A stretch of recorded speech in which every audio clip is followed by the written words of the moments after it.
imagine trying to have this perfectly clear, whisper quiet conversation with someone standing over 6 miles away. Right, and they're standing in the middle of a literal thunderstorm of electrical interference. Exactly. You'd think the message would be just, hopelessly garbled. Oh, absolutely. But well, what if you had a perfectly mirrored pipe, completely sealed off from the weather outside? Like you shine a laser pointer at one end and it just arrives flawlessly at the other. Yeah, exactly that. And that is exactly the magic we're unpacking in your custom deep dive today. We are looking at a spec sheet from HDTVSupply for this $585 device called the AJA FiDo-R. Yeah, the FiDo-R. It's a highly specialized fiber-to-SDI receiver. And our mission today is really to just cut through all the dense technical jargon, right? And show you why this tiny box is an absolute superpower for professional video production.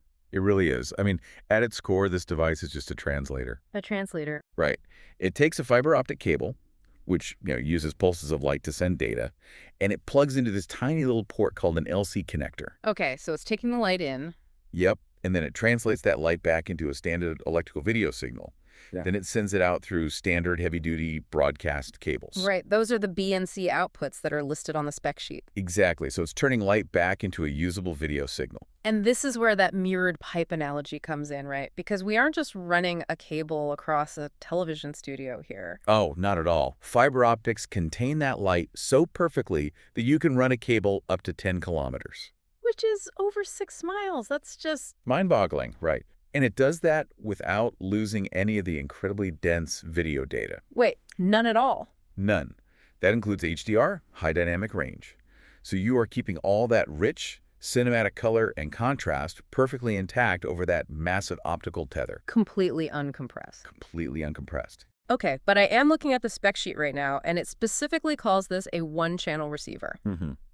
So why do we need dual matching BNC outputs on the other end if it's only grabbing, one channel of video? Well, it comes down to the practical chaos of a live broadcast. Right. Even with one single video feed coming in, you almost always need to route it to multiple places at the exact same time. Oh, I see. Like one output goes to the live show. Yep, directly to the main switcher for the live audience, while the second one goes to a backup recording deck or maybe a local monitor for the director. So it's basically giving you instant redundancy without having to wire up extra bulky splitting equipment. Exactly. It saves space and eliminates a potential point of failure. Okay, so fiber lets us send this pristine signal 6 miles. Mm-hmm. But distance usually introduces a massive problem in live broadcasting, right? Electrical interference. Oh, yeah.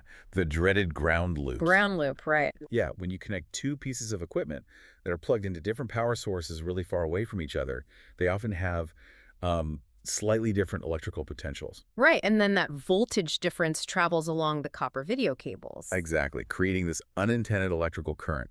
And that's when you get that awful buzzing audio or those thick rolling bars ruining your picture. But because this specific device uses fiber optics, the data is traveling via light, not electricity. Which is the brilliant part. It creates total electrical isolation. Wow. The light bridges the gap, completely severing the physical connection from the electrical noise. So those ground loop nightmares literally just vanish. Okay, I get the theory, but I'm looking at the size of this thing. Yeah, it's tiny. It's barely 4.6 inches long and weighs half a pound.